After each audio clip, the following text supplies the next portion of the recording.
लठ मार के उन्हें अंदर क्यों नहीं किया, जिससे इनका दुस्साहस इस कदर बढ़ा कि आपने एक कत्ल करने के बाद दूसरा कत्ल कर दिया?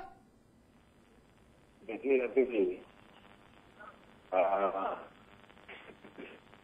जी बोलिए कुशवाहा जी।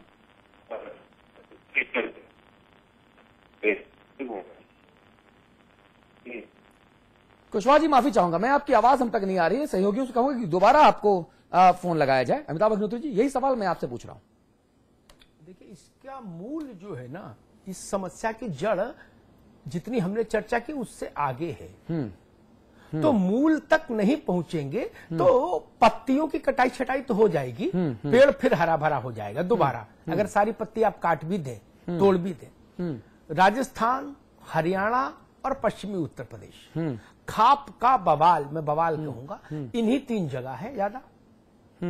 और विकट किस्म का बवाल है। एसपी, डीएम, जितने भी अमला जमला है, उसके हाथ पांव बंधे होते हैं।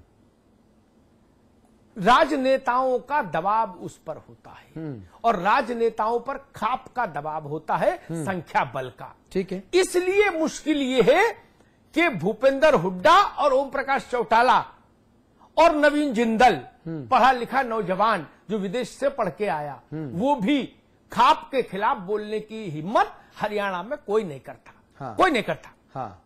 एक राजस्थान में भैरव सिंह शेखावत से लेकर अशोक गहलोत तक कोई खाप के खिलाफ बोलने की हिम्मत नहीं किया कभी। और पश्चिम उत्तर प्रदेश में भी वही स्थिति है। आप जब तक खाप को वोट के दबाव में कुछ भी करने का लाइसेंस नेता देते रहेंगे, तब तक कोई डीएम, कोई कलेक्टर, कोई कप्तान कुछ नहीं कर पाएगा और महविश जैसी लड़कियां जो है वो बेवा होती रहेंगी। रामाश्रय जी, ये सबसे बड़ा सवाल है। मुश्किल ही है कि 10,000 की भीड़ देखकर नेताजी जो पगला जाते हैं, ठीक बात तो है। वो अधिकारी के हाथ पांव बांध देते हैं। वो उनके पास उस गोत्र के, उस खाप के लोग जाते हैं और वो दबाव डाल देते हैं। तब वहां मुश्किल ये है कि अजीत सिंह हो, मुलायम सिंह हो, मायावती हो, कल्याण सिंह हो, क्या करें? जी रामाश्रय जी, वोट के लालच में फंसे हैं। रामाश्रय जी, अमिताभ जी, स्वाभाविक है नेता भीड़ को देख करके बनता जरूर है, लेकिन माननीय नेताजी के लिए आपने जो शब्द इस्तेमाल किया है वो मेरे ख्याल में, अमिताभ जी आप बहुत अच्छे इंसान हैं। मैं एक ही बात कहूंगा, सहारनपुर का जो ऑनर किलिंग हुआ है उसमें 2 लोग अब तक गिरफ्तार हो चुके हैं और बहुत सख्ती से। हरियाणा और राजस्थान की खाप पंचायत क्या करती है उससे हमारा लेना देना नहीं है। 2 नहीं 3 गिरफ्तार हो चुके हैं, अपडेट है उसमें 3 गिरफ्तार हैं, 2 होना बाकी हैं। नहीं, वही मैं कह रहा हूँ, हमारी उत्तर प्रदेश में सरकार है, हरियाणा और राजस्थान में खाप पंचायत का नेता दबाव मानते होंगे, लेकिन कम से कम समाजवादी पार्टी जो पश्चिम में खाप पंचायतें फैसला करती हैं, हाँ। लगातार आपने देखा है, आपके चैनल के माध्यम से भी हमने खिलाफत किया है और आज भी उस परिवार के साथ हैं जिसकी यहाँ हत्या की गई है। और आप देख, लगातार प्रशासन बहुत चुस्त है, बहुत जल्दी सभी की गिरफ्तारी होंगी और उनको कठिनाई से बहुत दंड दिया जाएगा। जी रामाश्रय जी, अगर जब इस लड़के के बाबा को खाप पंचायत ने सरेआम सार्वजनिक तौर पर भीड़ में मार के मार डाला था, तब अगर कार्रवाई हुई होती तो आज ये बच्चा बच जाता। देखिए, ऐसा है, सवाल ये है कि कब क्या होना चाहिए, क्या नहीं होना चाहिए, लेकिन इस जो हो रहा है आपके सामने रिपोर्ट है। रामाश्रय जी, 3,000 4,000 लोग बैठ कर भीड़ किसी को पकड़ कर लाए घर से और मार पीट के मार डाले, तो ये तो जंगल राज हो जाएगा ना फिर। और जेल जाएंगे और बहुत गंभीर धारा में इनका चालान किया जाए। चलिए रामाश्रय कुशवाहा जी, बहुत धन्यवाद आपका। सामाजिक कार्यकर्ता मधु शरण जी हमारे साथ जुड़ गए हैं। मधु शरण जी, हमको शर्म आती है कि हम किस समाज में रहते हैं भाई। ये तालिबानियों का शासन है क्या? यहाँ पे आप पकड़ के लाते हो, पटक के पीट के मार देते हो बाबा को, बाद में लड़के को मार देते हो और नेता केवल नेतागिरी कर रहे हैं यहाँ पर। बिल्कुल नेतागिरी कर रहे हैं। मैं उनकी बात सुन रही थी। ये जो पुलिस के एक्शन होते हैं, जब वो लोग गिरफ्तारियां ये बाद में क्यों होती है? बिल्कुल हिंदी पिक्चरों की तरह पुलिस बाद में क्यों पहुंचती है? हाँ। जब उस लड़के को पहले से एनजीओ ने दिल्ली में प्रोटेक्ट करके रखा था और उसको प्रोटेक्शन की जरूरत थी, ये बात उनके प्रशासन को मालूम नहीं थी जब वो वहां जा रहा था तो उसको पहले से उसको सुरक्षा क्यों नहीं बढ़ाई गई? ये बात कहना कि बाद में उसको अरेस्ट हो रहा है, ये सब तो बिल्कुल काटिए दिखावा है। सबको मालूम है कि वो लोग बेल पर छूट जाएंगे। जी सबको मालूम है कि वो बेल पर छूट जाएंगे और कल होकर फिर से वही काम करेंगे। ठीक बात और है। ये खाप पंचायत को बिल्कुल ही खत्म करना चाहिए। सुप्रीम कोर्ट ने भी इस पे नोटिस भेजा है बिल्कुल, जी। और इस पर बहुत सही कार्यवाही होके इनको बिल्कुल पंचायत का कोई तमाशा नहीं बन चुका है। चलिए, बहुत धन्यवाद, बहुत धन्यवाद आपका समाचार प्लस से बात करने के लिए। बड़ा सवाल यहाँ पर अमिताभ जी। एक बात कहूं जी। मुन्ना सिंह जी बैठे हैं पश्चिमी उत्तर प्रदेश में, एक प्रभावशाली वर्ग जिससे इनके पार्टी के सबसे बड़े नेता संबद्ध हैं, वह कोई पंचायत बुलाए और ऐसा फैसला करे जो कानून की मर्यादा का उल्लंघन करता हो, तो इनके नेता में साहस है कि उसके खिलाफ बोलें। सबसे बड़ा सवाल, जब तक यहां से सुधार नहीं होगा तब तक सुधार नहीं हो सकता, कोई पुलिस कुछ नहीं कर सकती। और एक बात कह दूं, जिन लोगों को, चाहे रामाश्रय कुशवाहा हो चाहे मुन्ना सिंह चौहान हो, जिन लोगों को खाप पंचायत की हैसियत पर गलतफहमी है, उनके लिए एक सवाल उछालता हूं। किसी ताकतवर आदमी के घर में दबंगई करके दिखाई है आज तक किसी खाप पंचायत में? उदाहरण दूं, राजेश पायलट के घर का रिश्ता फारूक अब्दुल्ला के परिवार में हुआ। कोई माई का लाल गया वहां खाप पंचायत लेके गया? लाइन लगाते थे, टोपियां सर पर पांव पर रख देते थे राजेश पायलट के यहां घुसने के लिए। मैंने देखा है। राजेश पायलट क्या कोई पंचायत का फरमान लेके गया क्या? हिम्मत हुई किसी की? और एक आईएएस और आईपीएस जोड़े ने शादी की हरियाणा में। ठीक बात है। किसी माई के लाल की हिम्मत नहीं हुई कि वहां जाके ऊंची आवाज में बोल दे। सब अपना अपना हुक्का लेके घरों में छुप गए। कोई पंचायत न हुई, न खाप न पंचायत। शक्ति की आगे गरीब को, निरीह को, जिसके पास कोई संबल नहीं, उसको मौत के घाट उतार रहे हैं।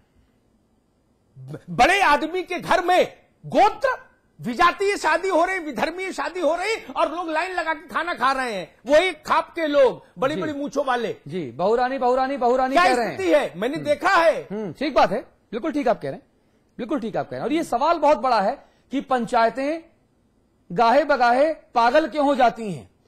ये कौन सी फोर्स इनके पीछे काम करती है? ये जो सरपंच हैं गली की गुंडों की तरह बर्ताव क्यों करने लगते हैं? पंच परमेश्वर पढ़ा है हमने। पंच परमेश्वर पढ़ने के बाद एक जो छवि बनती है, वो छवि ये गुंडे जो खुद को सरपंच कहते हैं, खुद को पंचायत का सिरमौर कहते हैं, वो उसे धूल धूसरित कर देते हैं। और इसकी पूरी की पूरी जिम्मेदारी हमारे सिस्टम की है। नेताओं में इच्छा शक्ति की कमी है, इस वजह से है। और जब नेता रीढ़-भीन ढुलमुल रवैया करेंगे, फिर अधिकारी क्यों करके अपनी जान फंसाएगा? सवाल यहां बहुत बड़ा है कि पंचायतें पागल हो रही हैं, तो क्यों हो रही हैं? इन पागलों को सलाखों के पीछे क्यों नहीं डाला जाता? 40 लठ मारिए इनको, और इनको सलाखों के पीछे क्यों नहीं भेज देते आप? होश नहीं हो जाएंगे इनके। लेकिन चूंकि आप इनको नेता, सरकार, सिस्टम, समाज, प्रशासन, अधिकारी ये सपोर्ट करते हैं इनको, इसलिए इनका दुस्साहस लगातार बढ़ता जाता है। और हम ऐसे तत्वों की समाचार प्लस के इस मंच से घोर निंदा करते हैं। राजू जी, बहुत धन्यवाद आपका। चौहान साहब, बहुत शुक्रिया आपका। अमिताभ जी बने रहेंगे। एक मिनट मैं आपका लेना चाहें।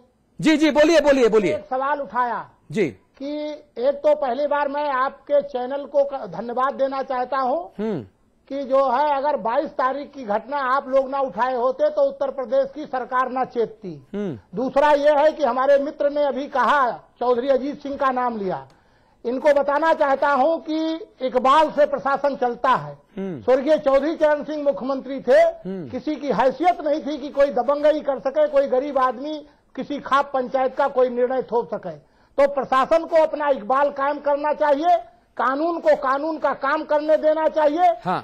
तो किसी की हैसियत नहीं कि कोई आदमी गरीब जो है प्रेमी जोड़ों को या ठीक बात है, वक्त खत्म हो गया आपका। कोई कार्रवाई।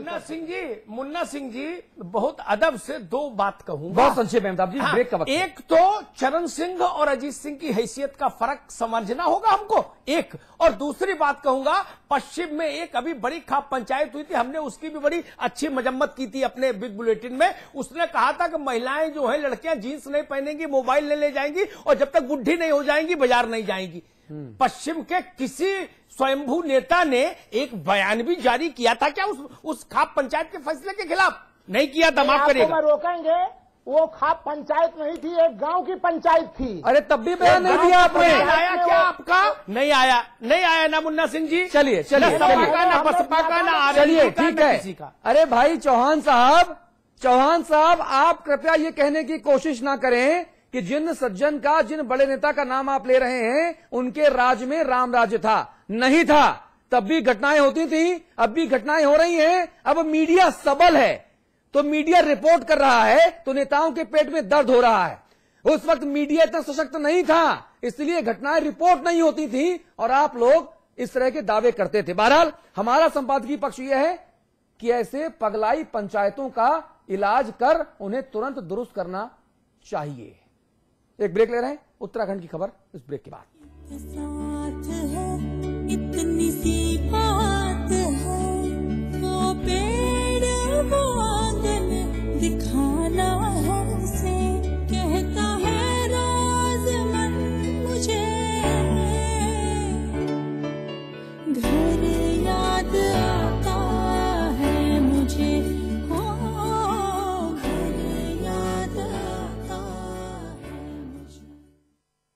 उत्तराखंड सरकार ने अपने अल्प कार्यकाल में ही किसानों, शिक्षकों, छात्र छात्राओं, सैनिक कल्याण व दैवीय आपदा वाले क्षेत्रों को राहत देने के लिए महत्वपूर्ण निर्णय लिए हैं। गन्ना किसानों को 138 करोड़ रुपए की धनराशि मंजूर। इसके अलावा उच्च शिक्षा के क्षेत्र में कॉलेज प्राध्यापकों की भर्ती के लिए उच्च शिक्षा चयन आयोग स्थापित कर लगभग 850 प्राध्यापकों की भर्ती करने का सरकार ने निर्णय लिया है। प्राथमिक विद्यालय के सहायक अध्यापकों की नई भर्ती अब ब्लॉक कैडर के आधार पर होगी। डिग्री अध्यापकों की रिटायरमेंट की आयु सीमा 60 से बढ़ाकर 65 वर्ष कर दी गई है। पीपीपी मोड पर पॉलिटेक्निक, इंजीनियरिंग व सीबीएसई पैटर्न पर स्कूल खोले जाएंगे, जिनमें 50% एससी वर्ग के छात्रों के लिए सीटें आरक्षित रहेंगी। इसके अलावा 5 नए राजीव गांधी नवोदय विद्यालय भी स्थापित किए जाएंगे। प्रत्येक स्कूलों में कक्षा 1 से 8 तक के सभी छात्रों को निःशुल्क यूनिफॉर्म की सुविधा। सरकार ने सैनिकों के प्रति सम्मान देते हुए सैनिक विधवाओं की पुत्री के विवाह के लिए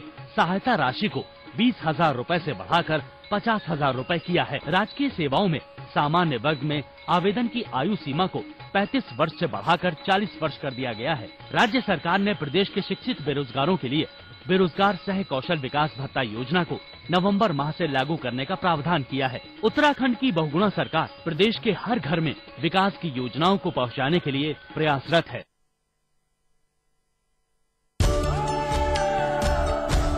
इसमें टेस्ट है, तंबाकू नहीं। आप भी आजमाइए रजनीगंधा। रजनीगंधा मोती हर महफूज रहेगा, हर चेहरे पर नूर बहेगा, मजबूत इरादों के संग ही हर मजहब खुशहाल रहेगा। मजबूत इरादे और महान संकल्प के साथ ही उत्तराखंड के मुख्यमंत्री माननीय विजय बहुगुणा ने अल्पसंख्यकों के हितों में कदम उठाया है। हमारे प्रदेश में बहुत ही सौहार्द है धर्मों में, जातियों में, इसलिए अलग से एक मंत्रालय बना करके मैंने उसको अपने साथ रखा है। सिख भाई हैं, मुस्लिम भाई हैं, क्रिश्चियन हैं, उनके लिए विकास की योजनाएं जो आ रही हैं उन पे गति भी आएगी और उनके लिए और विकास के रास्ते शासन सोचेगी, जिसके लिए हम कटिबद्ध हैं। मुख्यमंत्री के नेतृत्व में 12वीं कक्षा पास करने पर अल्पसंख्यक गरीब कन्याओं को 25,000 रुपये की प्रोत्साहन राशि, कलियर शरीफ को अजमेर शरीफ की तर्ज पर विकसित करना, अल्पसंख्यक वर्ग में शिक्षा को बढ़ावा देने के लिए मौलाना आजाद फाउंडेशन की स्थापना भी की है। सरकार के इस कदम से अल्पसंख्यकों को भी आगे बढ़ने के समान अवसर मिले। मजबूत इरादे, संकल्प महान, उत्तराखंड की नई पहचान।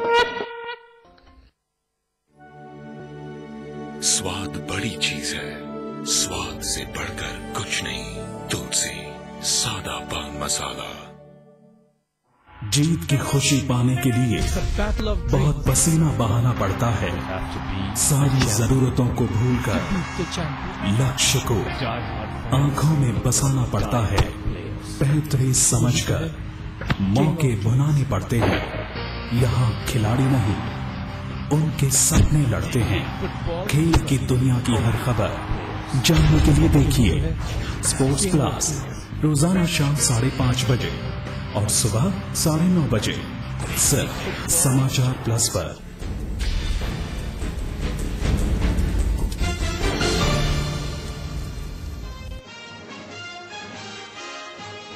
बीजेपी प्रदेश अध्यक्ष लक्ष्मीकांत वाजपेयी ने मोहम्मद आजम खान को दी चुनौती। कहा, फैजाबाद दंगों की सीडी सार्वजनिक करे सपा सरकार। अगर सीडी बनी है तो जाहिर है कि सुनियोजित थे दंगे। फर्रुखाबाद में 45 लाख रुपए की हेरोइन बरामद, 2 तस्कर गिरफ्तार। गाड़ी पर बहुजन समाज पार्टी का झंडा लगाकर तस्करी करते थे आरोपी। बुलंदशहर के हॉरर किलिंग मामले में नया मोड़, महविश ने प्रशासन पर लगाया बयान बदलने के लिए दबाव डालने का आरोप। हत्याकांड का मुख्य आरोपी अलीगढ़ से गिरफ्तार।